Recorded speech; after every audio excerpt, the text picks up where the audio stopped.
Hidupku sebagai ART alias babu, ndak apalah, yang penting halal. Entah pagi, entah siang, entah malam di tempatmu, yang penting selamat berjumpa kembali di channel saya. Akun saya ini baru, bukan baru ya, baru diedit. Malu nggak sebagai ART? Ngapain malu? Yang penting duit tiap bulan lancar jaya, dan kalian di rumah juga yang nikmati kan. Ya malah jadi panjang kali lebar dan khotbah nantinya jadinya. Jadi saya ini babu di luar negeri ya. Dulu pernah jadi babu di Indonesia, tapi gajinya terlalu sedikit, jadi saya memutuskan untuk pergi ke luar negeri. Dan saya udah pernah pergi ke luar negeri di mana aja, kalau kamu tahu. Mau tahu nggak? Saya ceritain deh. Jadi saya pertama babu di Malaysia. Setelah itu number 2 saya babu di Singapura, dan number 3 saya babu di Taiwan, dan terakhir saya babu di Cina. Nah, kenapa sekarang baru saya up video? Karena baru ada ide nih mau cerita tentang babu. Karena sekarang lagi viral-viral tentang ART kan. Jadi ayo kita bercerita tentang babu sekarang deh. Dan apa enak enggaknya jadi babu.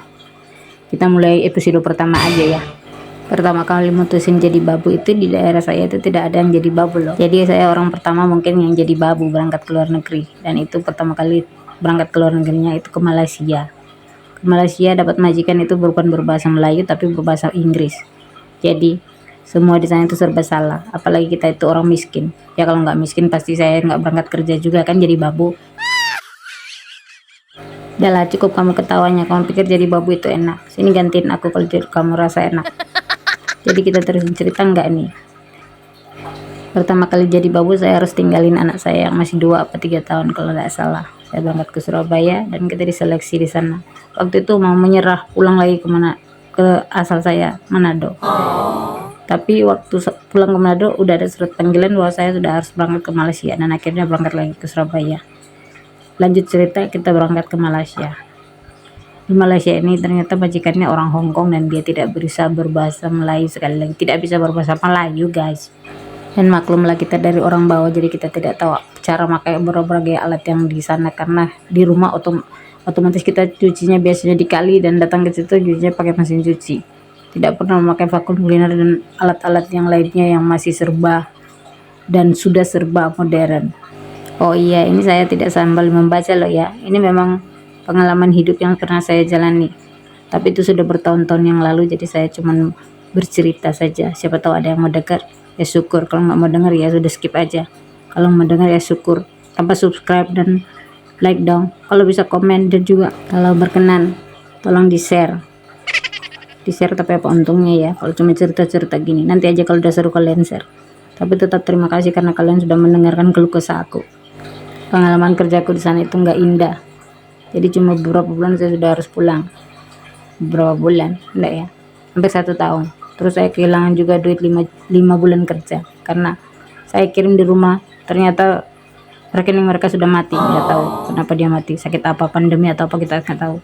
Yang penting dia udah mati, dan saya nggak tahu itu bisa dihidupin apa enggak. Tapi waktu itu sudah pulang, jadi bagaimana caranya untuk bikin kembali juga saya tidak tahu, karena saya tidak pulang di daerah tujuan saya. Tapi saya akan tetap berbagi mana kelucuan dan pengalaman hidup saya waktu pertama kali menjadi ART atau TKI. Karena ini cuma video pendek dan video perkenalan, jadi saya cuma bicara nggak panjang lebar. Panjang ini ya, maaf kalau nggak panjang, ya sudah dipondekin aja atau diteruskan aja ceritanya. Jadi saya akan up lagi videonya next kalau lagi mood. Kalau lagi banyak kerjaan ya saya tidak bisa edit. Tapi yang pasti saya kerja di Malaysia itu pelajaran banyak, berharga banget, karena vacuum cleaner bisa kesedot ke saya. Jadi saya akan cerita di video saya berikutnya. Kalau menunggu ya nunggu aja, pasti saya edit. Tapi kalau kasih saya waktu, karena saya akan punya anak, jadi saya harus urus anak saya duluan suami.